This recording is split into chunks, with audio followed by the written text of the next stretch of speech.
चलिए ध्यान दीजिए, देखिए लास्ट क्लास तक हमने क्या बात किए थे। लास्ट क्लास तक हम लोगों ने इंटीग्रेटेड रेट ऑफ इक्वेशन के बारे में बात किए थे, जिसमें हमने जीरो ऑर्डर रिएक्शन और फर्स्ट ऑर्डर रिएक्शन के लिए रेट ऑफ इक्वेशंस निकाले, बराबर है। उसके बाद हम लोगों ने लास्ट क्लास में फर्स्ट ऑर्डर रिएक्शन के साथ साथ सूडो फर्स्ट ऑर्डर रिएक्शन भी डिस्कस किए थे।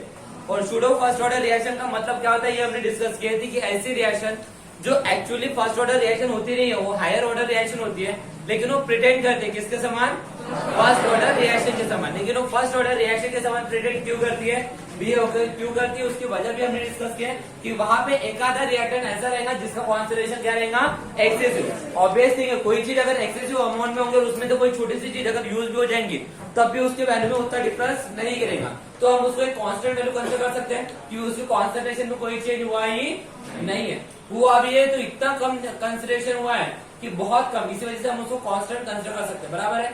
और इसी वजह से इन दैट केस बाद में हमें फाइनली ये दिखने को मिल रहा था कि हमारी जो रेट ऑफ रिएक्शन था या फिर ऑर्डर ऑफ रिएक्शन जो था कितना था, 1। कितना था, 1। इसी वजह से उसको हम लोगों ने सूडो फर्स्ट ऑर्डर रिएक्शन कहते हैं। क्या कहते हैं, सूडो फर्स्ट ऑर्डर रिएक्शन। और एक्चुअली जितना भी चीज हम लोगों ने अभी तक के पढ़े, इन सारी चीजों पे हमने ये देखे कि किस तरह से कॉन्सेंट्रेशन या रेट ऑफ रिएक्शन को अफेक्ट करता है। Is that clear? तो आज हम लोग इसका सेकंड टॉपिक पढ़ने वाले हैं। एक्चुअली हम लोगों ने टॉपिक स्टार्ट किए थे factor affecting the rate of reaction. अरे है ना, कौन से फैक्टर है जो हमारे रेट ऑफ रिएक्शन को अफेक्ट करते हैं, जिसमें हमने सबसे पहला फैक्टर देखे थे कौन सा था, कॉन्सेंट्रेशन। कि कॉन्सेंट्रेशन किस तरह से वेरी होता है, किस तरह से वो रेट ऑफ रिएक्शन को अफेक्ट करता है। और हमने देखे कि हम कॉन्सेंट्रेशन ऑफ रिएक्टर को चेंज करने के बाद रेट ऑफ रिएक्शन के ऊपर कितना अफेक्ट होगा, ये किसके ऊपर डिपेंड करता है, ऑर्डर ऑफ रिएक्शन के ऊपर। समझ में आ रहा क्या, मतलब इनडायरेक्टली रिएक्टर को कॉन्सेंट्रेशन हमारे रेट ऑफ रिएक्शन के ऊपर अफेक्ट कर रहा था। सही है क्या? अरे हवा नहीं, कॉन्सेंट्रेशन घटेगा तो रेट घटेगा, कॉन्सेंट्रेशन बढ़ेगा तो रेट बढ़ेगा। क्लियर है इतना? ये अभी तक हमने देखे। आज हम लोग सेकंड फैक्टर देखेंगे कि जो हमारा रेट ऑफ रिएक्शन को अफेक्ट करता है। किसको अफेक्ट करता है, रेट ऑफ रिएक्शन को। ओके, और सेकंड फैक्टर है हमारा गाइस टेम्परेचर। क्या है, टेम्परेचर। किस तरह से टेम्परेचर ये हमारा रेट ऑफ रिएक्शन को अफेक्ट करता है, किस तरह से टेम्परेचर ये हमारा रेट ऑफ रिएक्शन को अफेक्ट करता है, ये आज हम लोग देखने वाले हैं। ओके, तो एक काम करते हैं, इस चीज को समझने के लिए मैं छोटी सी रिएक्शन कंसिडर करूंगा और उस रिएक्शन से समझने की कोशिश करेंगे। Is that clear? जैसे मान के चलते हैं, that is what, second temperature. हम ये देखेंगे कि टेम्परेचर किस तरह से हमारा रेट ऑफ रिएक्शन को अफेक्ट करता है। ठीक है ना, इसको समझने के लिए रिएक्शन देते हैं। जैसे मान के लिए N2O5 है, अगर मैं N2O5 को हीट करता हूँ, ओके, N2O5 को क्या करता हूँ, मैं हीट करता हूँ एट 0 डिग्री सेल्सियस। कितने डिग्री सेल्सियस के ऊपर, 0 डिग्री सेल्सियस के ऊपर। तो ये हमारा कन्वर्ट होता है, दैट इज व्हाट, NO2 और O2 में, NO2 और O2 में। रिएक्शन को बैलेंस कर लेंगे, यहाँ पे 2 नाइट्रोजन, यहाँ पे 2 लगा दो। ऑप्शन कितने, 2 और 2 4, 4 और 2 कितने हो गए, 6। लेकिन यहाँ पे कितने, 5। इस हिसाब से एक काम कर दो, यहाँ पे 2 लगा दो, 1/2 लगा दो, हो गया 5, 5, 5। बस रिएक्शन बैलेंस करने के हिसाब से किए, वैसे इसके हिसाब से इसको बैलेंस करना पड़ता है, बस समझाने के लिए मैंने लिया। Is that clear? लेकिन प्रोडक्ट तो यही रहेंगे। तो जैसे मान के लिए अगर मैं N2O5 को, प्लीज लिसन केयरफुली, ये जो मैं बताने वाला हूँ ये सिर्फ जनरल है, सिर्फ समझाने के लिए समझा रहा हूँ, ऐसा होता नहीं है। रिएक्शन ऐसी ही होंगी, बट यहाँ पे जो मैं वैल्यूज कंसिडर करने वाला हूँ ये सिर्फ समझाने के लिए दे रहा हूँ। ओके, अगर मान के चलिए सपोज करते हैं कि N2O5 को अगर मैं 0 डिग्री सेल्सियस के ऊपर हीट करता हूँ, कितने डिग्री सेल्सियस के ऊपर, 0 डिग्री सेल्सियस के ऊपर अगर हीट करता हूँ, डिग्री सेल्सियस की बात कर रहा हूँ। ओके, अगर मैं N2O5 को 0 डिग्री सेल्सियस के ऊपर मैं अगर हीट करता हूँ तो NO2 और हाफ ऑफ O2 में कन्वर्ट तो होता है, लेकिन लगभग इसके लिए 1 डे लगता है। कितने दिन लगता है, 1 डे इसके कन्वर्शन को। अगर मैं इस रिएक्शन को 0 डिग्री सेल्सियस के ऊपर अगर ऑपरेट करता हूँ तो 0 डिग्री सेल्सियस के ऊपर अगर ऑपरेट करता हूँ तो कितने दिन लगता है इस रिएक्शन को होने के लिए, 1 डे। यही पे अगर मान के इसी रिएक्शन को अगर मान के चलिए, सपोज करते इसी रिएक्शन को अगर मैं जैसे मान के चलिए टेम्परेचर बढ़ा के, जैसे कुछ भी ले सकते हैं हम लोग, 25 डिग्री सेल्सियस लेते हैं। कितना लेते हैं, 25 डिग्री सेल्सियस। यही रिएक्शन अगर मैं 25 डिग्री सेल्सियस के ऊपर ऑपरेट करता हूँ तो लगभग किसी रिएक्शन को होने के लिए लगभग मान के चल सकते हैं आप लोग 7 से 8 आवर्स लगते हैं। कितने लगते हैं, 7 से 8 आवर। ओके, रिएक्शन देखते जाइए। मैं क्या कर रहा हूँ, टेम्परेचर बढ़ा रहा हूँ, टेम्परेचर बढ़ा रहा हूँ, तो रिएक्शन की स्पीड देखिए क्या हो रही है, क्या हो रही है, यही कम हो रही है, या तो कम हो रही है, बढ़ रही है, अरे भाई ये इतना टाइम लग रहा है, इतना टाइम लग रहा है ना। टाइम लगना मतलब एक्चुअली हम लोग क्या कर रहे हैं, बात कर रहे हैं उसके रेट की बात कर रहे हैं। अभी एक दिन है, एक दिन में 24 घंटे होते हैं। 24 घंटे लग रहे हैं इस रिएक्शन को होने के लिए। जब मैं रिएक्शन कौन से टेम्परेचर पे ऑपरेट कर रहा हूँ, 0 डिग्री सेल्सियस। लेकिन ये टेम्परेचर अगर मैं रिएक्शन 25 डिग्री सेल्सियस के ऊपर ऑपरेट कर रहा हूँ तो कितना टाइम लग रहा है, 7 से 8 घंटे। टाइम बोलो ना जल्दी से, टाइम कम लग रहा है, मतलब रेट क्या हो रहा है, बढ़ रहा है, स्पीड बढ़ रही है ना। देखो मान के चलिए तुम्हें भंडारा से नागपुर जाना है। अगर तुम पैदल जाते हो तो तुम्हें 1 दिन लगता है, पैदल जाते हो तो क्या लगता है, 1 दिन लगता है। Is that clear? ये पहली चीज हो गई। उसके बाद तुम नागपुर मतलब भंडारा से नागपुर जाते हो, लेकिन इस बार साइकिल से जा रहे हो तो यही तुम्हें 10 घंटे लगते हैं। अरे हाँ है ना। तो मुझे होता टाइम कब कम लगा, साइकिल से गए। तो पहले तुम साइकिल से गए तब पहले पहुंचे या पैदल गए तब पहले पहुंचे, समझा क्या? अरे हाँ है ना। तो तुम फास्ट कब गए, साइकिल से या पैदल से? तो रिएक्शन की स्पीड समझ में आ रही है? यहाँ पे टाइम, यहाँ पे टाइम भले ही कम लग रहा है लेकिन रिएक्शन की स्पीड बढ़ रही है। नहीं समझा क्या? अब तुम जल्दी पहुंच रहे हो ना, समझ में आ रहा है कि मैं क्या बोल रहा हूँ? तो ये अगर इसी रिएक्शन को अगर मैं 50 डिग्री सेल्सियस, हाँ कोई ये मत पूछना सर सच में ऐसा होता है, मैं थोड़ी देर पहले ही बोला था, सिर्फ समझाने के लिए बता रहा हूँ। Is that clear? ओके। तो जैसे मान लीजिए इसी रिएक्शन को अगर 50 डिग्री सेल्सियस के ऊपर ऑपरेट करता हूँ तो ये मान के लिए 15 से 20 मिनट में हो जाती है रिएक्शन। कितने मिनट में हो जाती है? 15 से 20 मिनट में। तो इस चीज से क्या समझ में आ रहा है, इस चीज से क्या समझ में आ रहा है?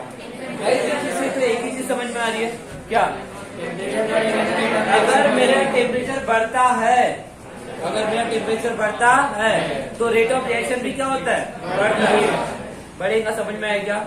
टेम्परेचर के साथ साथ रेट ऑफ रिएक्शन भी बढ़ेगा। ये तो हम लोग पढ़ रहे हैं कि किस तरह से टेम्परेचर हमारे रेट ऑफ रिएक्शन को अफेक्ट करता है, तो डायरेक्टली समझ में आता है। और भी बहुत सारे एग्जाम्पल है जो हम लोग जनरल लाइफ में ले सकते हैं। ये अगर मान के ले, जैसे कि अगर यही पे अगर मान के चलिए मैंने यहाँ पे आइस का एक टुकड़ा रख दिया, अभी के डेट में, अभी के डेट में अगर मैं आइस का टुकड़ा रखता हूँ, अभी के डेट में मतलब अभी जो एटमॉस्फेयर चल रहा है, इस एटमॉस्फेयर में यहाँ पे आइस का टुकड़ा रखता हूँ, और यही अगर धूप काले में वही उतने ही साइज का आइस का टुकड़ा यहाँ पे रखता हूँ, मुझे बताओ कौन सा आइस का टुकड़ा जल्दी मेल्ट होगा? आइस का टुकड़े का साइज सेम था और आइसस था, आइस गोला नहीं था, तो फिर मतलब समझाने की बात क्या है कि मतलब मेल्ट कौन सा जल्दी होगा, धूप काले वाला या अभी वाला? काय को धूप काले वाला? समझ में आता है? टेम्परेचर बढ़ने से रिएक्शन फास्ट हो जाता है। Is that clear? समझा क्या? रिएक्शन फास्ट होता है मतलब स्पीड बढ़ जाती है, और स्पीड को ही हम लोग क्या कहते हैं, रेट। क्या कहते हैं? तो it means that if we increase the temperature, if we increase the temperature, rate of reaction is also increase. क्या बोला मैं? समझा? पहला पॉइंट समझा क्या? If we increase the temperature, the rate ROR is also increases. कोई दिक्कत है? तो गाइस हुआ यूं कि बहुत सारे फिर ऑब्जर्वेशन किए गए। अब मैं हम लोग जितनी भी बातें पढ़ रहे हैं, ये बातें हम लोग तब की पढ़ रहे हैं जब हम लोगों ने इनिशियली रेट ऑफ रिएक्शन को किस तरह से टेम्परेचर अफेक्ट करता है उसके बारे में स्टडी करना स्टार्ट किए थे। इनिशियल स्टेज के ऊपर जा रहे हैं, इनिशियल स्टेज के ऊपर जा रहे हैं। इनिशियल का मतलब समझा? उस जमाने में पहुंच जाओ जिस जमाने में इसकी स्टडी करना चालू हुआ। अब स्टडी करना चालू हो गया, इसका मतलब बहुत सारे ऑब्जर्वेशन भी हुए होंगे। अरे हाँ है ना, बहुत सारे क्या हुए होंगे, ऑब्जर्वेशन। तो गाइस उस जमाने में बहुत सारे ऑब्जर्वेशन करने के बाद मुझे क्या दिखा, मैं बहुत सारी रिएक्शन को जब मैं ऑब्जर्व कर रहा था तो मुझे ये दिख रहा था कि जैसे जैसे मैं टेम्परेचर को 10 डिग्री सेल्सियस से बढ़ाता हूँ, जैसे जैसे मैं टेम्परेचर को 10 डिग्री सेल्सियस से बढ़ाता हूँ, वैसे वैसे मैं जितनी चीजें बोल रहा हूँ ये ऑब्जर्वेशनल है उस जमाने के। उस जमाने के मतलब समझ में आता है ना? बहुत सीधी सिंपल सी बात है। हम लोग जो साइंस पढ़ रहे हैं ऑब्जर्वेशन बेस्ड मैक्सिमम है। पहले ऑब्जर्वेशन बेस्ड होता है और बाद में एक्सपेरिमेंटल बेस्ड बन जाता है। Is that clear? तो फिलहाल मैं बात कर रहा हूँ ऑब्जर्वेशन बेस्ड के ऊपर। ओके, तो उस जमाने की बात है जिस जमाने में राजा महाराजा शत्रुघ्न सिन्हा हुआ करते थे। तो ये देखा गया कि जो अगर मैं रिएक्शन का टेम्परेचर 10 डिग्री सेल्सियस से बढ़ाता हूँ, कितने से बढ़ाता हूँ? 10 डिग्री सेल्सियस से, तो मेरा rate of reaction almost double हो जाता है।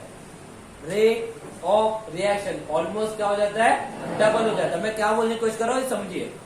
क्या देखिए हम लोगों ने, if we increase the temperature by 10 degree Celsius then the rate is almost double.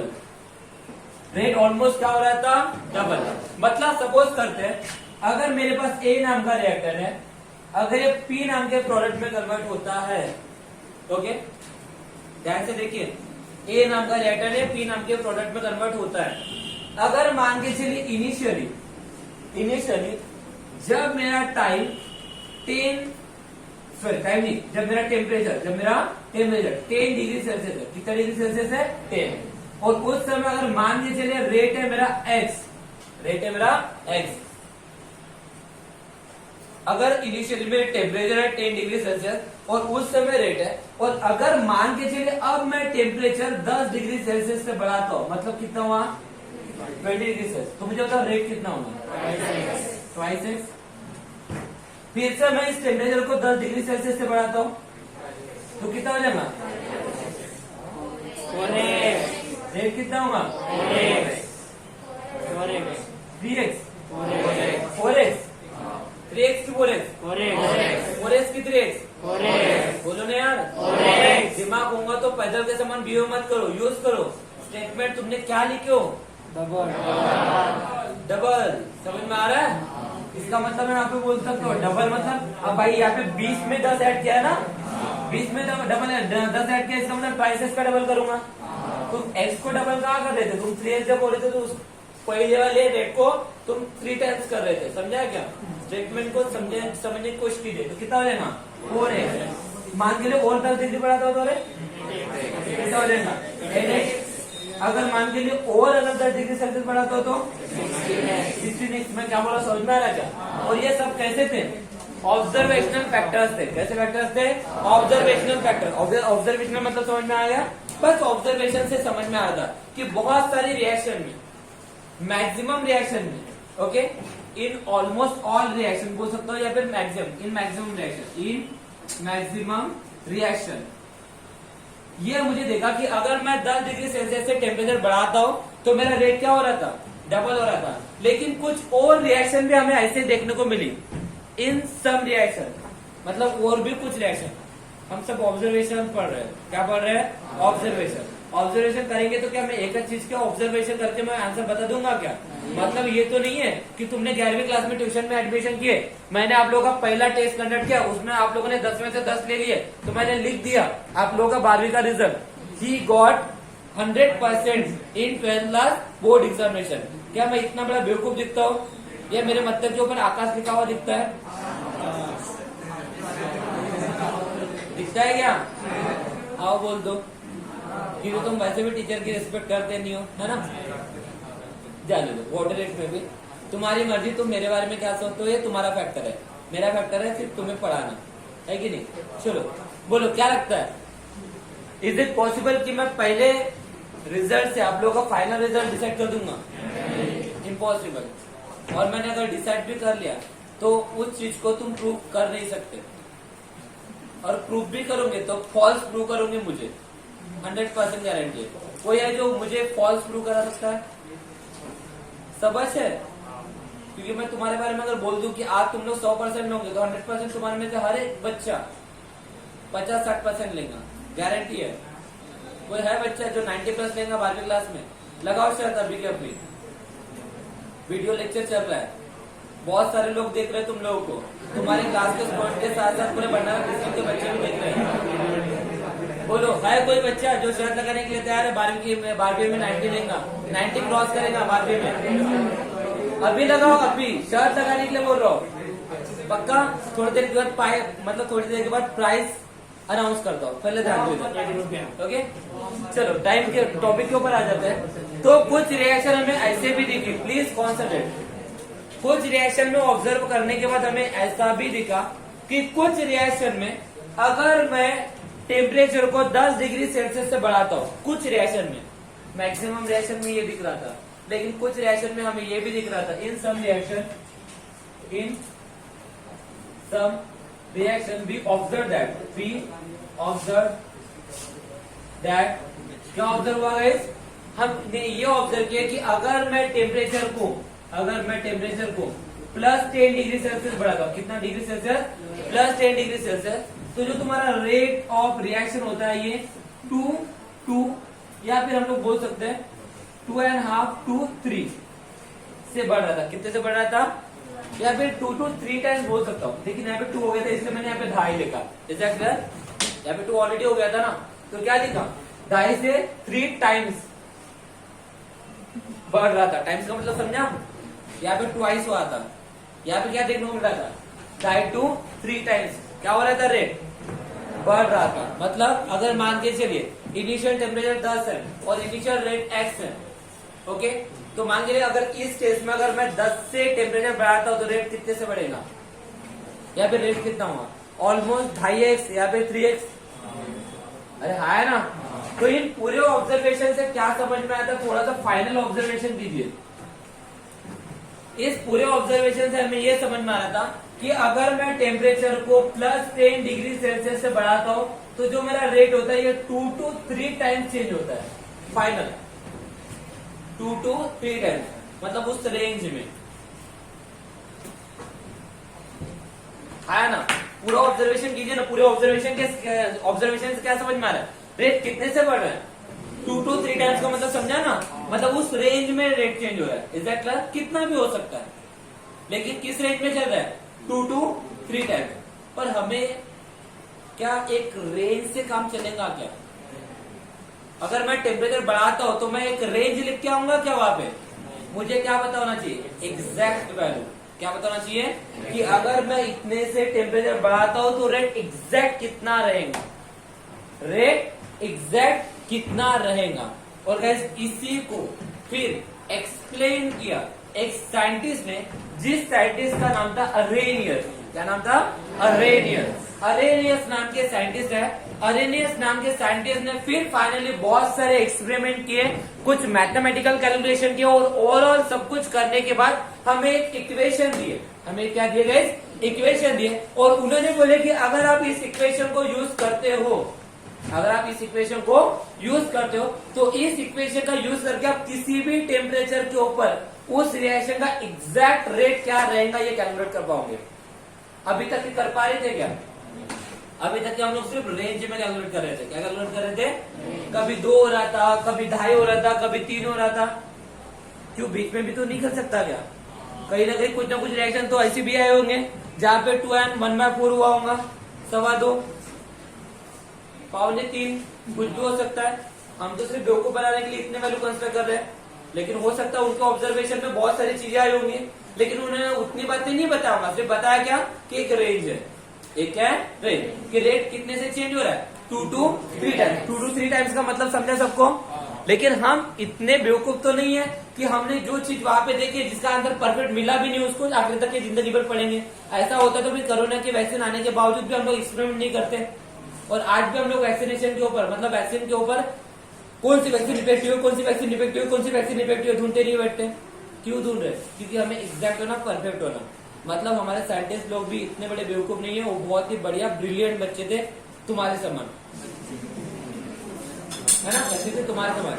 जब तक ये परफेक्ट आंसर नहीं मिलेगा तब तक हम हमारा काम करेंगे। और फिर वो सबसे बढ़िया ब्रिलियंट वाला बच्चा पैदा होके निकला, कौन सा, अरेनियस। कौन सा निकला, अरेनियस। वो अरेनियस नाम का वो साइंटिस्ट पैदा हुआ जिसने फिर दुनिया का इतिहास बदल दिया और बता दिया भाई इस इक्वेशन को यूज कर लो।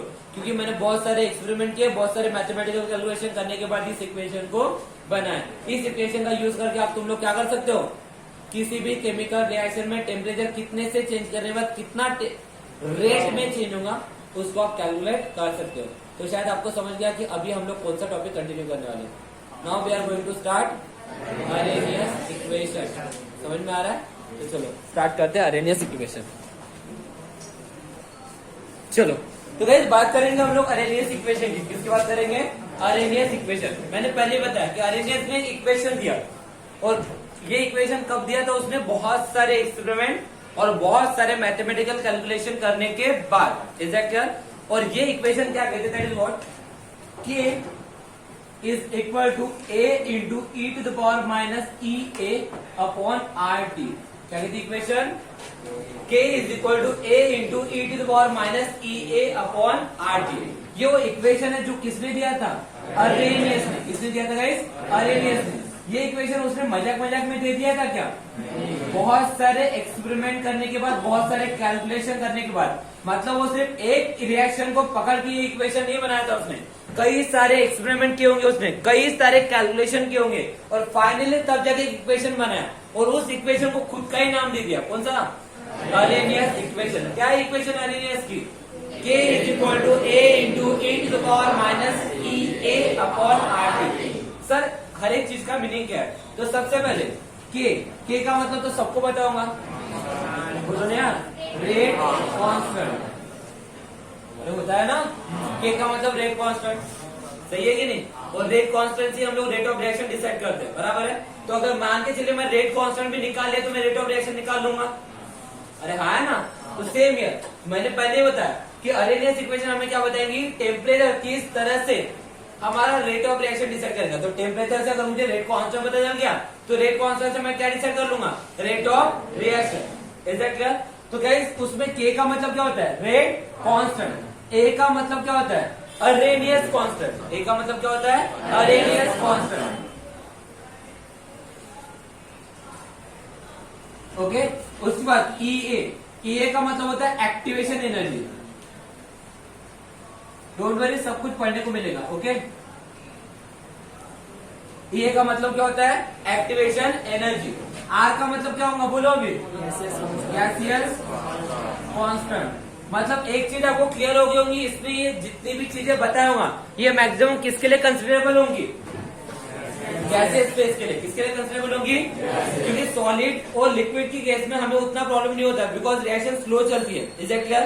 तो रेट कैलकुलेट करना आसान हो जाता है। लेकिन जब हम लोग बात करते हैं रिएक्शन की गैसियस स्पेस में, तो गैसेस में मॉलिक्यूल ऑलरेडी सेपरेट होते हैं, तो इसी वजह से रिएक्शन बहुत फास्ट हो जाती है। क्या बोला, समझ में आ रहा है क्या?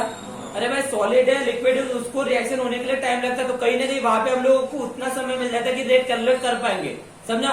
लेकिन जहां पे रिएक्शन में गैसेस फेस की बात करूंगा तो गैसेस मॉलिक्यूल एकदम से इंस्टेंटली रिएक्ट होना चालू कर देते हैं। अब इंस्टेंटली रिएक्ट होना अगर चालू कर देते तो उस समय रेट कैलकुलेट करना हमारे लिए प्रॉब्लमेटिक होता है। इसी वजह से हम लोग यहाँ पे मैक्सिमम टाइम ये जो इक्वेशन एक्चुअली यूज करेंगे, ये किसके लिए यूज करेंगे?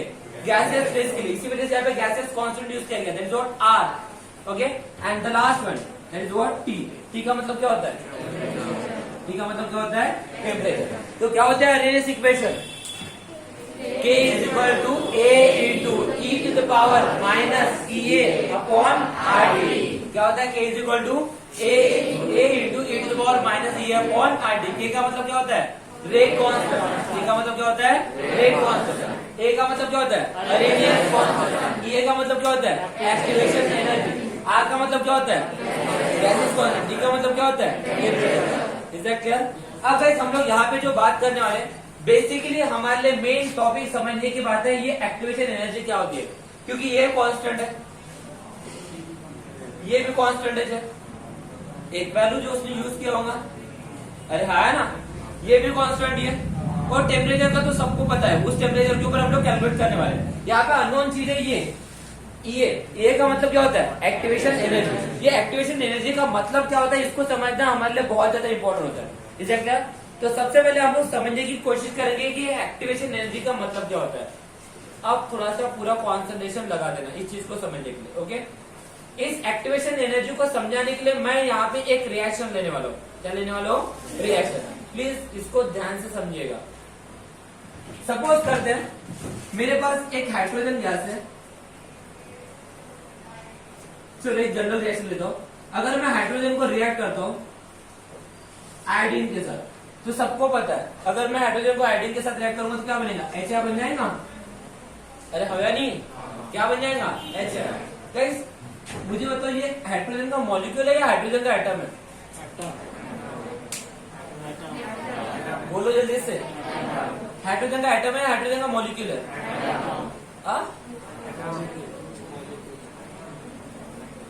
ये H2 हाइड्रोजन का एटम है या हाइड्रोजन का मॉलिक्यूल है? मग तुम्ही आपले शत्रुघ्न सिन्हा समजता रे. मग म्हणता आम्ही हुशारच आहोत, आमच्या माथ्यावर आकाशात लिहिलं आहे आम्ही. क्या है ये? इज इट एटम और मॉलिक्यूल? मॉलिक्यूल और एटम? मॉलिक्यूल और एटम?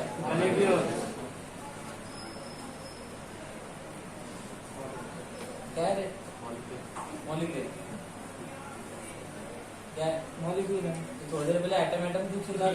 मॉलिक्यूल मॉलिक्यूल बोलते हैं. क्या है ये? मॉलिक्यूल. तुम्हें कौन सा एंगल से ये एटम दिख रहा था रे? यहाँ पे हाइड्रोजन के दो एटम एक दूसरे से जुड़े हुए हैं ना? अरे हाँ है ना. अब गाइस ये हाइड्रोजन के एक दूसरे से एटम अगर जुड़े होंगे तो कहीं ना कहीं मुझे पता, अगर ये हाइड्रोजन का एटम है, इसके आउटर मोस्ट ऑर्बिट में 1 इलेक्ट्रॉन है, ये हाइड्रोजन का एक एटम है, उसका आउटर मोस्ट ऑर्बिट में 1 इलेक्ट्रॉन है, ये स्टेबल होना चाहता है, ये भी स्टेबल होना चाहता है. इन्होंने अपने इलेक्ट्रॉन क्या किए थे? शेयर किए थे. तो शेयर करने की वजह से इन्होंने हाइड्रोजन का मॉलिक्यूल बनाया था. तो ये शेयर क्यों किए? ताकि ये क्या हो सके, समझा? मतलब ये H2 स्टेबल है. अरे हाँ है ना. इसका मतलब I2 भी तो स्टेबल है. क्या नहीं है क्या?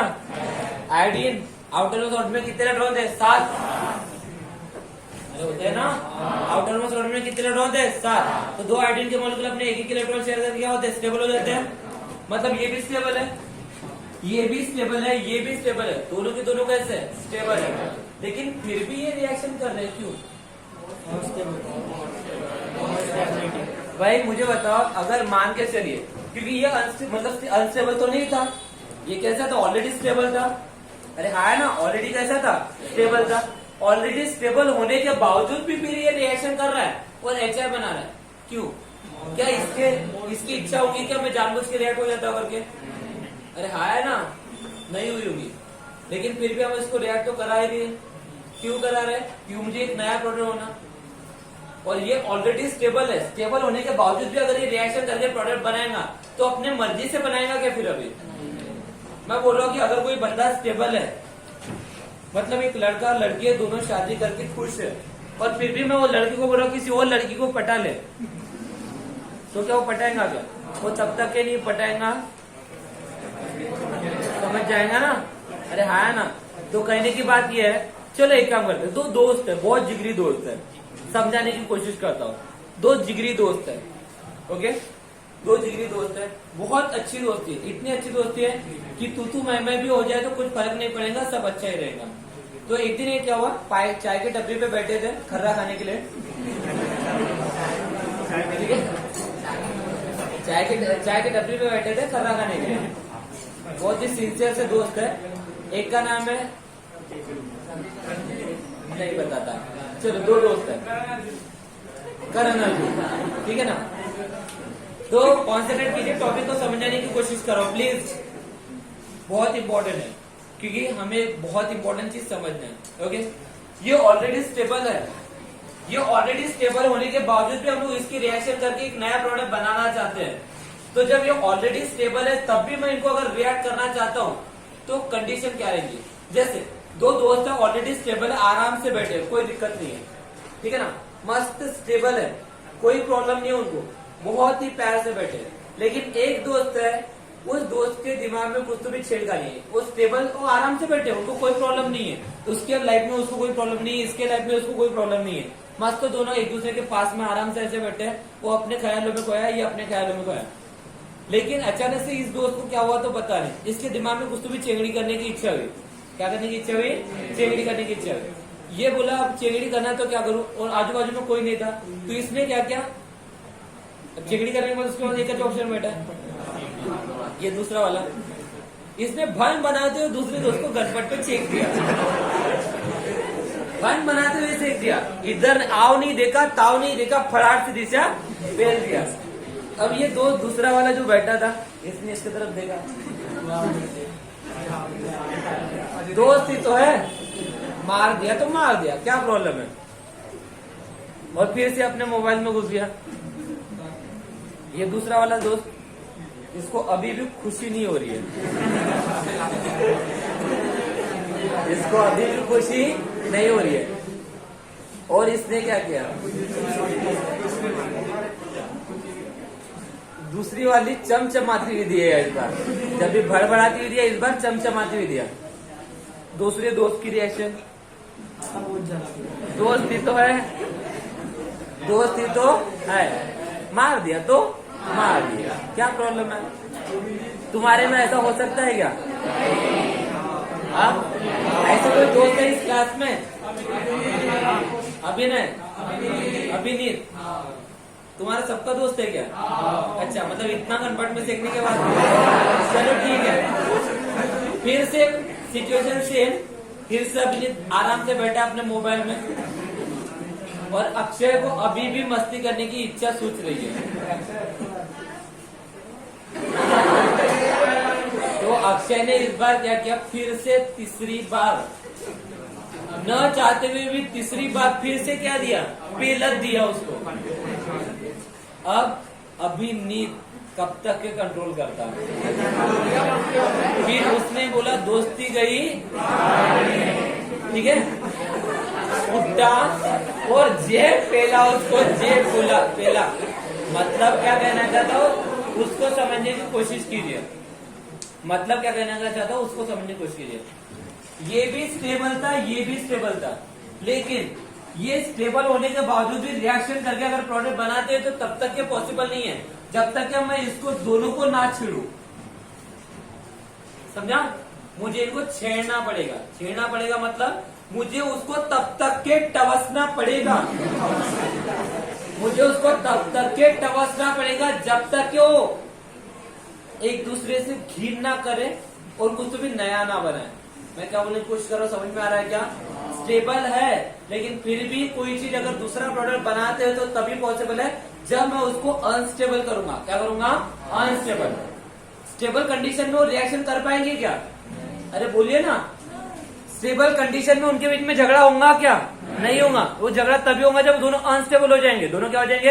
अनस्टेबल। मैं क्या बोला, समझा क्या? सेम ईयर, ये ऑलरेडी स्टेबल है, स्टेबल होने के बावजूद भी ये रिएक्शन कब करेंगे? जानबूझ के करेंगे क्या? नहीं, मुझे करवाना पड़ेगा। और अगर मुझे रिएक्शन करवाना पड़ेगा तो रिएक्शन ये तभी पॉसिबल है जब मैं इनको छेड़ूंगा। इधर से मैं उनकी एनर्जी बढ़ाऊंगा। क्या करूंगा? उसकी एनर्जी बढ़ाऊंगा। एनर्जी जो मैं बढ़ा रहा हूं भाई, एनर्जी बढ़ाना पड़ेगा अपने आप। तो रिएक्शन होने से क्यों? बिकॉज दोनों के दोनों क्या है? स्टेबल है। तो दोनों के दोनों जब स्टेबल है तो मुझे फिर भी रिएक्शन कराना है। रिएक्शन कराना मेरे दिमाग में चल रहा है कि मुझे रिएक्शन कराना है, लेकिन रिएक्शन कब पॉसिबल है? ये रिएक्शन तभी पॉसिबल है जब मैं वहां पे एनर्जी बढ़ाऊंगा। लेकिन ये मुझे एनर्जी कब तक के बढ़ाना पड़ेगा? अनस्टेबल ना हो जाए, मतलब जब तक वो एक्टिवेट ना हो जाए। एक्टिवेट मतलब वो थोड़ी देर पहले मुझे उसको तब तक के कन्वर्ट में सीखना था, मुझे नहीं, उसको तब तक के सीखना था जब तक के वो, क्योंकि झगड़ा करना था दोनों को। क्या करना था? कुछ भी हो जाए, दोनों को नहीं, मतलब एक को भी करना होगा, लेकिन झगड़ा तो करना था, चाहे कुछ भी हो जाए। आज घर जाते हुए मैं झगड़ा करके जाऊंगा, मतलब झगड़ा तो करना था।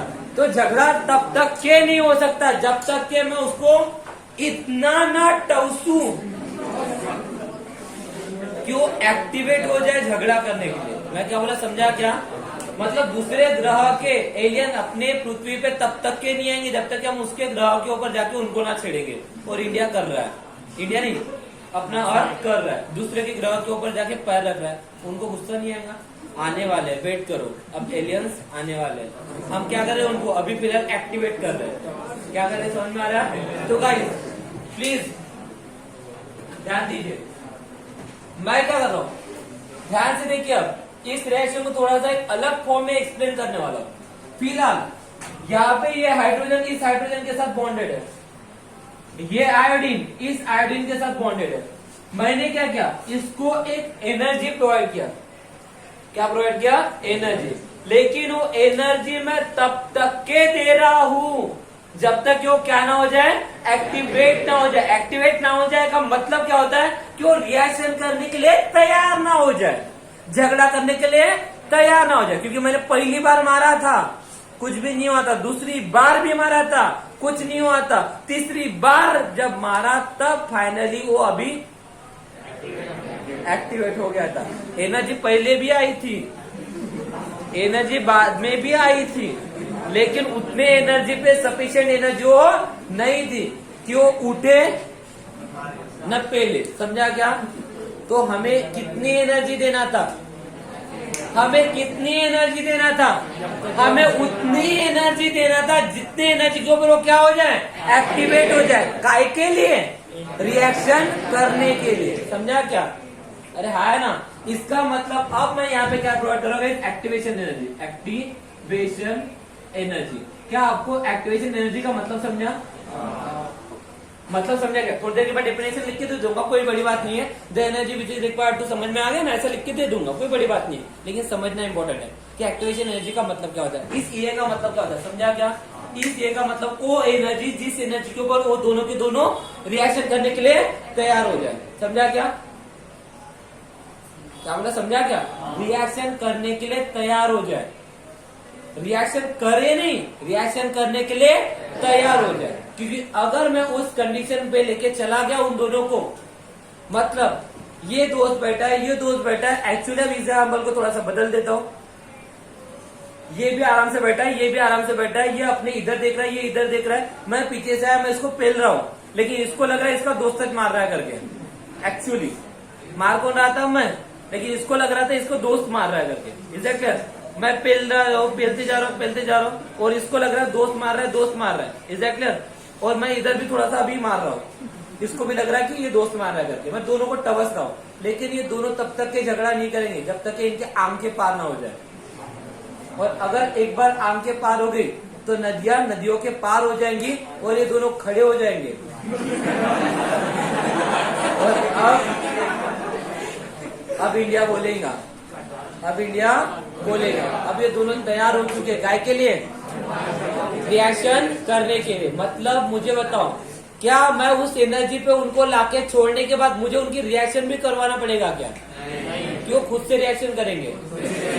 मैं क्या बोला, समझा? मतलब मेरा काम सिर्फ वहां पे उन तक को पहुंचाना, उनको वहां तक के पहुंचाना। उसके बाद प्रोडक्ट बनाने का काम वो अपने आप कर लेंगे। समझा क्या?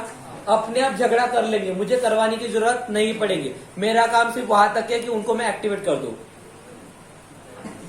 समझा? मतलब यह है कि इस एनर्जी के ऊपर, इस एनर्जी के ऊपर बस मैं इनको तैयार किया कि एक दूसरे के साथ रिएक्ट हो जाए। इज दैट क्लियर? मतलब ये होगा कि हो सकता है ये हाइड्रोजन, ये हाइड्रोजन, ये आयोडीन, ये आयोडीन, इनके बीच में जो बॉन्ड है वो वीक हो जाएंगे।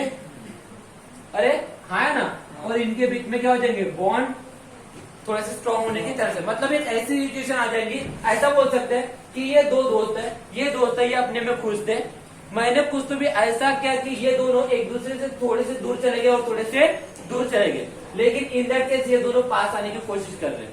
अब मैं यहाँ पे लड़का और लड़की के एग्जाम्पल बेहतरीन दे सकता, लेकिन मेरे टाइम को मद्देनजर रखते हुए मैं अदालत से गुजारिश करूंगा कि अपना डिसीजन जल्दी जल्दी बता दे। ओके, समझ गया होगा आप लोगों को? मतलब ये कौन सी स्टेट है, ये इंटरमीडिएट स्टेट है। कौन सी स्टेट है guys? Intermediate state. Intermediate state का मतलब मैं उस स्टेट पे लाके छोड़ दिया उसको जिस स्टेट के ऊपर वो अपने आप झगड़ा करना चालू करेंगे, जिस स्टेज के ऊपर वो अपने आप प्रोडक्ट बनाना चालू करेंगे। इज दैट क्लियर? अरे क्या बोला, समझा क्या? टेंशन में तो थोड़ी देर बाद इसको ग्राफिकली भी समझा दूंगा। Is that clear? जो मैं बकवास बोल रहा हूँ ना, ये सारी बकवास थोड़ी देर के बाद आपको ग्राफिकली समझने को मिल जाएगा। Is that clear? बस आपको समझना है कि इस एनर्जी के ऊपर हमने क्या किया। इस एनर्जी के ऊपर सिर्फ क्या होगा कि इनके बीच के बॉन्ड थोड़े से कमजोर होंगे, इनके बीच के बॉन्ड बढ़ने के चांस हो जाएंगे। मतलब ये इससे बॉन्ड तोड़ सकता है और इससे बॉन्ड बना सकता है। Is that clear? समझा क्या? और इस स्टेट को क्या कहते हैं? इस स्टेट को कहते हैं हम लोग इंटरमीडिएट स्टेट। क्या कहते हैं? Intermediate state. इसी को हम लोग ट्रांजिशन स्टेट भी कहते हैं। क्या कहते हैं? Transition state. मतलब जिस स्टेट के ऊपर ट्रांजिशन होना चालू हो जाएगा, मतलब रिएक्टेंट अभी अपने क्या बनाना चालू कर देंगे, प्रोडक्ट। इतना समझा? और इसी को हम लोग अनस्टेबल स्टेट भी कहते हैं। Unstable state. अनस्टेबल स्टेट का मतलब जहां पे वो पूरे के पूरे अनस्टेबल हो चुके हैं होंगे ना। मैंने इनको इतना एक्टिवेट कर दिया कि दोनों के दोनों अनस्टेबल हो जाएंगे, और अनस्टेबल होंगे तभी तो झगड़ा होगा। अभी स्टेबल थे तब तक कुछ हो रहा था क्या? मैंने क्या किया, उनको अनस्टेबल किया। समझ में आया? तो एक ही चीज को मैं अलग अलग नाम बोल रहा हूँ, उसी को इंटरमीडिएट स्टेट कह रहा हूँ। इंटरमीडिएट मतलब वहां तक पहुंचाना जहाँ पे वो रिएक्शन करने के लिए तैयार हो जाएंगे। रिएक्शन करने के लिए सिर्फ तैयार होंगे, रिएक्शन किए नहीं है। मुझे वहां तक लेके जाना है कि वो रिएक्शन करने के लिए तैयार हो जाए। इस एनर्जी का मतलब समझिए। इससे तुम्हारा रिएक्शन होगा नहीं, इससे तुम्हें क्या होगा, सिर्फ रिएक्शन होने के लिए तैयार होंगे। एक्टिवेशन एनर्जी का मतलब समझिएगा। एक्टिवेशन एनर्जी का मतलब वो एनर्जी होती है जिस एनर्जी के ऊपर रिएक्टेंट तुम्हारे रिएक्ट होने के लिए तैयार होंगे। समझ में आ रहा है? मतलब कौन सी स्टेट पे पहुंचेंगे? इंटरमीडिएट स्टेट के ऊपर पहुंचेंगे। कौन से स्टेट के ऊपर पहुंचेंगे? ट्रांजिशन स्टेट के ऊपर पहुंचेंगे। मतलब जिनकी एनर्जी जो वो कैसे होंगे? अनस्टेबल होंगे। अनस्टेबल कब होते हैं? जब उसकी एनर्जी बहुत कम होती है या एनर्जी बहुत, मतलब ये वो पॉइंट होगा जिस पॉइंट के ऊपर एनर्जी तुम्हारी सबसे ज्यादा होगी, एनर्जी सबसे ज्यादा होगी। ये वो पॉइंट होगा जिस पॉइंट के ऊपर एनर्जी उसकी सबसे ज्यादा होगी, सबसे ज्यादा। Is that clear? और इतनी एनर्जी हो जाएगी क्योंकि आपको पता है energy and stability is inversely proportional to each other. Energy and stability is inversely proportional to each other, पता है ना? जितनी ज्यादा एनर्जी होगी उतना अनस्टेबल होगा। समझा गया? और जितनी कम एनर्जी होगी उतनी ज्यादा वो स्टेबल होगा। ये ऑलरेडी कई बार पढ़ा चुका है ये वाला रिलेशनशिप। समझ में आ रहा क्या?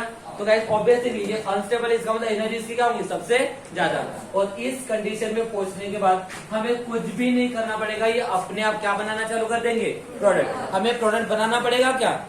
हमें प्रोडक्ट बनाना पड़ेगा क्या? नहीं। मतलब इसके बाद सिर्फ प्रोडक्ट बनेगा, हमें कुछ भी करना नहीं पड़ेगा। मतलब आपका काम सिर्फ इतना है कि रिएक्टेंट को इतनी एनर्जी प्रोवाइड करो, रिएक्टेंट को इतनी एनर्जी प्रोवाइड करो जिस एनर्जी के ऊपर एक्टिवेट हो जाए रिएक्शन करने के लिए। Is that clear? और उसी एनर्जी को हम लोग क्या कहते हैं? Activation energy. मैंने थोड़ी देर पहले बताया था, इसको हमें समझना है करके कि एक्टिवेशन एनर्जी क्या होता है करके। क्या होता है एक्टिवेशन एनर्जी? मतलब समझा? नहीं समझा? सबको समझ में? एक्टिवेशन एनर्जी मतलब, एक्टिवेशन एनर्जी का मतलब वो एनर्जी जिस एनर्जी के ऊपर मेरे रिएक्टेंट रिएक्ट होने के लिए तैयार हो जाए, मतलब इंटरमीडिएट स्टेज के ऊपर पहुंच जाए, मतलब ट्रांजिशन स्टेज के ऊपर पहुंच जाए। समझा क्या? इसी को हम लोग थ्रेशोल्ड पॉइंट भी कहते हैं। क्या कहते हैं? Threshold point. एक काम करता हूँ, ग्राफिकली समझाने की कोशिश करता हूँ। जितनी चीजें हम लोगों ने बोली उसको हम लोग ग्राफिकली समझने की कोशिश करते हैं। ओके, तो अब एक ग्राफ बनाने वाले इस ग्राफ को बहुत अच्छे से समझने की कोशिश करना है। ओके, ध्यान है सबका? ओके, चलिए मैं ये जो ग्राफ बनाने वाला हूँ, ये ग्राफ मैं बनाने वाला हूँ, दैट इज व्हाट, एक इन टर्म्स ऑफ तुम्हारा रहेगा that is what, reaction coordinate, और एक रहेगा पोटेंशियल एनर्जी। रिएक्शन कोऑर्डिनेट और एक रहेगा तुम्हारा पोटेंशियल एनर्जी। ग्राफ में दो लोगों के बीच में ड्रॉ कर रहा हूं। एक है तुम्हारा reaction coordinate. Guys reaction coordinate का मतलब क्या होता है? जो रिएक्शन में पार्टिसिपेट करते हैं। तो रिएक्शन में पार्टिसिपेट कौन करते हैं? दो लोग, एक रिएक्टर एंड दूसरा प्रोडक्ट। मतलब इस एक्सिस के ऊपर हम लोग रिएक्टर और प्रोडक्ट की बात करेंगे और इस एक्सिस के ऊपर हम लोग पोटेंशियल एनर्जी की बात करेंगे। Is that clear? अब गाइस रिएक्शन की जब मैं बात करता हूँ, please listen carefully. Is that clear? अगर मैं रिएक्शन की बात कर रहा हूँ तो आपको नहीं लगता रिएक्टेंट में कुछ ना कुछ एनर्जी पहले से होती है? क्या रिएक्टेंट में जीरो एनर्जी होती है क्या? तो ये भी पढ़ा चुका हूँ। हर एक चीज मैं जो बोल रहा हूँ इसमें से कुछ चीजें आपके लिए नहीं होंगी, बाकी चीजें तो पुरानी से। रिएक्टर अगर रिएक्शन में पार्टिसिपेट करेगा तो क्या उसमें जीरो एनर्जी होती है क्या पहले से? कुछ ना कुछ पहले से एनर्जी होती है उसमें। अरे हाँ है ना? लेकिन रिएक्टर के बाद वो प्रोडक्ट बनाता है, इसका मतलब मुझे बताओ रिएक्टर की एनर्जी ज्यादा होगी या प्रोडक्ट की एनर्जी ज्यादा होगी? रिएक्टेंट से प्रोडक्ट बनता है, तो रिएक्टेंट की एनर्जी ज्यादा होती है, प्रोडक्ट की एनर्जी ज्यादा होती है? रिएक्टेंट की एनर्जी ज्यादा होती है, इसलिए तो प्रोडक्ट बनता है। लेकिन क्या ऐसा हमेशा नहीं होता। कभी कभी आपको ये भी देखने को मिलेगा कि रिएक्टेंट की एनर्जी ये कम है और प्रोडक्ट की एनर्जी ज्यादा है। फिलहाल तो मैं एक ही ग्राफ पढ़ा रहा हूँ, दो ग्राफ आपको मैं कब पढ़ाऊंगा मैं अभी बता देता हूँ। Hydrogen derivative of alkane and arenes नाम का एक लेसन पढ़ने वाले हम लोग ऑर्गेनिक केमिस्ट्री में। ओके, ऑर्गेनिक केमिस्ट्री में hydrogen derivative of alkane and arenes नाम का लेसन हम लोग पढ़ने वाले हैं। वहां पे आपको दो ग्राफ फिर से पढ़ाऊंगा मैं। Is that clear? लेकिन उस बार मैं दोनों ग्राफ अलग तरीके से पढ़ाऊंगा। अलग तरीके से इन द सेंस रिएक्टेंट की एनर्जी ज्यादा, प्रोडक्ट की एनर्जी कम, रिएक्टेंट की एनर्जी कम, प्रोडक्ट की एनर्जी ज्यादा। यहाँ पे सिर्फ एक ही ग्राफ लेने वाला हूँ, चलेगा? सिर्फ टॉपिक समझाने के लिए, एक्टिवेशन एनर्जी समझाने के लिए ले रहा हूँ। समझा क्या? तो गाइस अगर मान लीजिए मेरा रिएक्टेंट है तो कहीं ना कहीं आपको ये भी बताऊंगा कि रिएक्टेंट की कुछ ना कुछ एनर्जी रहेगी। तो मान लीजिए मेरे रिएक्टेंट की एनर्जी इतनी है, रिएक्टेंट की एनर्जी इतनी है। Is that clear? तो यहाँ पे कौन है मेरा? रिएक्टेंट। ओके, और मान के चलिए मेरी प्रोडक्ट की एनर्जी इतनी है। कम लिया मैंने, रिएक्टेंट से प्रोडक्ट बना मतलब प्रोडक्ट की एनर्जी कम होगी, हमेशा ऐसा नहीं होता, पहले बता रहे। Is that clear? बाद में सब पढ़ने को मिलेगा, बाद में आप लोगों को जब मैं ऑर्गेनिक केमिस्ट्री पढ़ाऊंगा तो और अच्छे से ही अभी पढ़ा रहा हूँ, वहां पे कंडीशन डबल लूंगा। अभी कंडीशन सिर्फ एक ही लेके जा रहा हूँ। ओके, तो क्या हो रहा है, यहाँ पे रिएक्टेंट है, रिएक्टेंट की एनर्जी, रिएक्टेंट यहाँ पे और प्रोडक्ट यहाँ पे चलते हैं, बराबर है ना। लेकिन एनर्जी की बात कर रहा हूँ तो रिएक्टेंट में कुछ लोगों की एनर्जी होगी, इस तरीके से मान जाते हैं कि रिएक्टेंट की एनर्जी इतनी है, कितनी है उससे फर्क नहीं पड़ता, लेकिन इतना पता है कि प्रोडक्ट के कंपेयर टू रिएक्टेंट की एनर्जी कितनी है, ज्यादा है। Is that clear? अब मेरा काम क्या है, रिएक्टेंट से मुझे प्रोडक्ट बनाना है, तो क्या करना पड़ेगा, बोलो जल्दी से। रिएक्टेंट से अगर मुझे प्रोडक्ट बनाना है तो मुझे क्या करना पड़ेगा, मुझे रिएक्टेंट को उतनी एनर्जी देना पड़ेगा, मुझे रिएक्टेंट को उतनी एनर्जी देना पड़ेगा, मुझे रिएक्टेंट को उतनी एनर्जी देना पड़ेगा कि वो रिएक्टेंट क्या हो जाए, एक्टिवेट हो जाए। क्या हो जाए, एक्टिवेट हो जाएगा, मतलब वो मैक्सिमम अनस्टेबल कंडीशन में आ जाए। जब उसकी एनर्जी मैक्सिमम होंगी, जब वो इंटरमीडिएट स्टेज पे आ जाएंगे, इंटरमीडिएट मतलब इंटरमीडिएट स्टेज होती है, इंटरमीडिएट स्टेज का मतलब क्या होता है, ये भी याद रखिए, इंटरमीडिएट स्टेज का मतलब होता है कि जब वो स्टेज, जिस स्टेज के ऊपर जो मेरे रिएक्टेंट है एक दूसरे से दूर चले जाते हैं, एक दूसरे से दूर मतलब एक ऐसी स्टेज जिस स्टेज के ऊपर ये हाइड्रोजन और ये हाइड्रोजन एक दूसरे से थोड़े से दूर चले जाएंगे, ये हाइड्रोजन और ये हाइड्रोजन एक दूसरे से थोड़े से दूर चले जाएंगे। इज दैट क्लियर? अरे समझा क्या, फिर से सर अभी काम करता हूँ, एग्जाम्पल समझाता हूँ। जैसे मान लिया एक लड़का एक लड़की है, दोनों बहुत खुश है, एक लड़का है लड़की है, दोनों बहुत खुश है। अब इनकी खुशी खुशी लाइफ चल रही है। अब खुशी खुशी लाइफ में ऐसा कुछ हुआ कि लड़की को जॉब लगी पुणे में, तो लड़का पुणे में जॉब करने चला गया, लेकिन लड़की को लेके नहीं जा सकता, इनिशियल स्टेज था, तो लड़की घर में चलती रहती थी। लेकिन दोनों रहते थे पहले, ना माप नहीं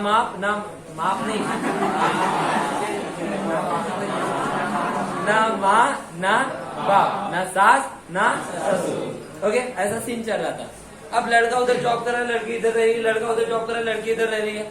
दोनों जब भंडारा में थे, अच्छे सेटल थे, बहुत अच्छा सब कुछ चल रहा था। अब लड़का जब उधर गया और लड़की जब इधर गई, तो सिचुएशन कुछ ऐसा हुआ कि लड़का उधर जॉब कर रहा है, लड़के के जहाँ पे जॉब कर रहा है जिस कंपनी में, वहां पे उसको एक लड़की से इंटरेक्शन हुआ, अच्छी लड़की थी, दोस्ती हुई, बहुत अच्छी दोस्ती हुई, एंड फिर बहुत अच्छी दोस्ती, आप समझ गए होंगे दोस्ती कहाँ तक के चली गई। तो लेकिन ये कब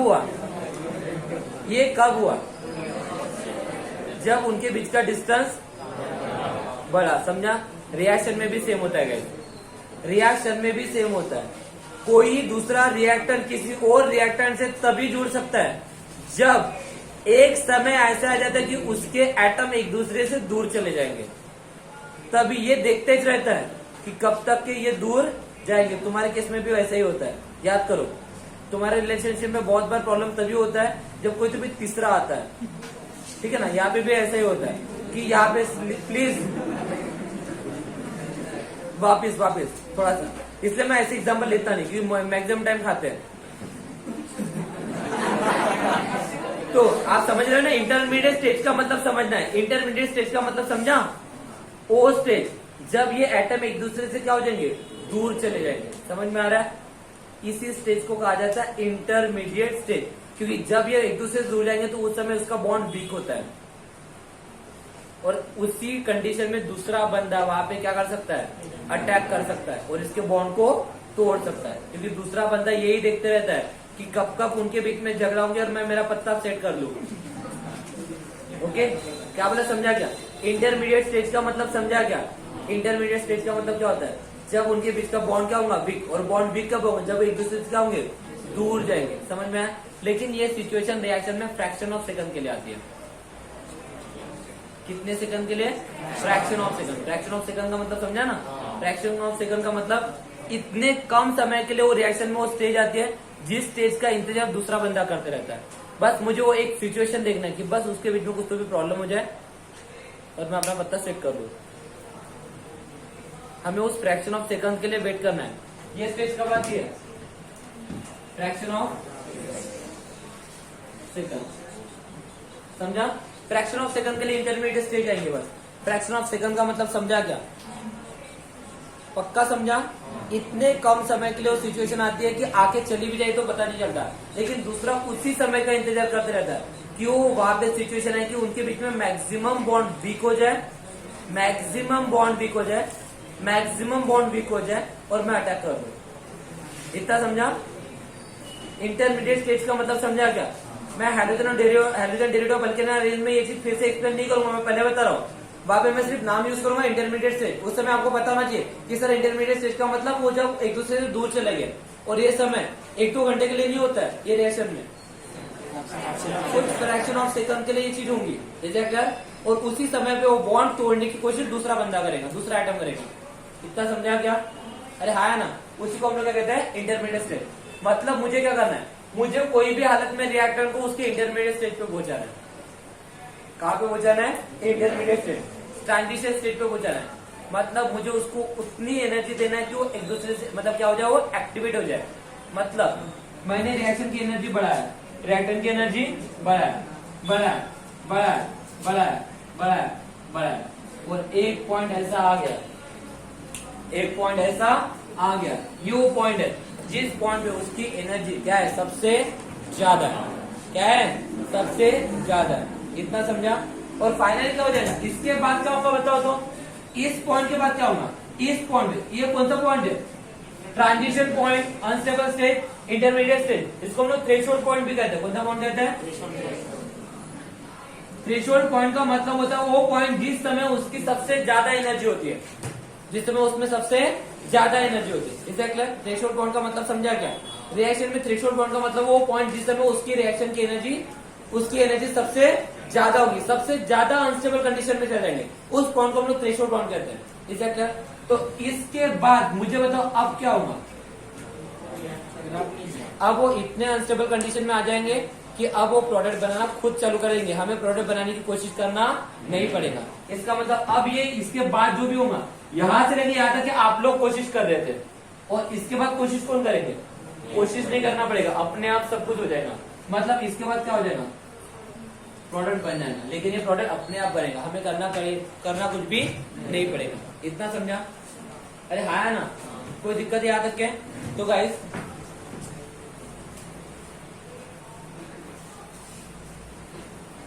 ओके, ये क्या थी तुम्हारी एक्टिवेशन एनर्जी, ये क्या थी तुम्हारी एक्टिवेशन एनर्जी।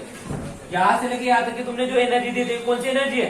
Activation energy. इसी एनर्जी के ऊपर तो एक्टिवेट हुए थे ना। अरे हवे नहीं, ये कौन सी एनर्जी है? Activation energy. समझा क्या?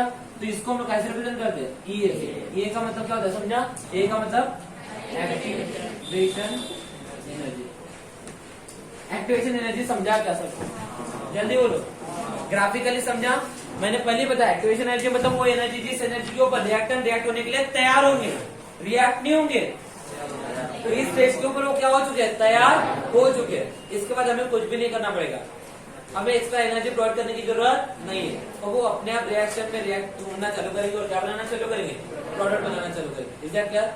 तो ये यहां से तुमने एनर्जी स्टार्ट किया था देना। अरे भाई यही है ना, इस पॉइंट से लेके इस पॉइंट तक के हम लोग बस यहाँ पे दिखा। समझा क्या? क्योंकि थ्रेशोल्ड पॉइंट यहाँ पे मिला हम लोगों को। क्लियर है सबको? तो ये वो एनर्जी है, कौन सी एनर्जी है? Activation energy. Is that clear? Clear है क्या? इतना कोई दिक्कत यहाँ तक के? एक्टिवेशन एनर्जी का मतलब समझा सबको? क्लियर है इतना? चलो तो गाइस चलो ठीक है, और एक चीज बता ही देता हूँ, फिर बाकी का देखेंगे नेक्स्ट क्लास में।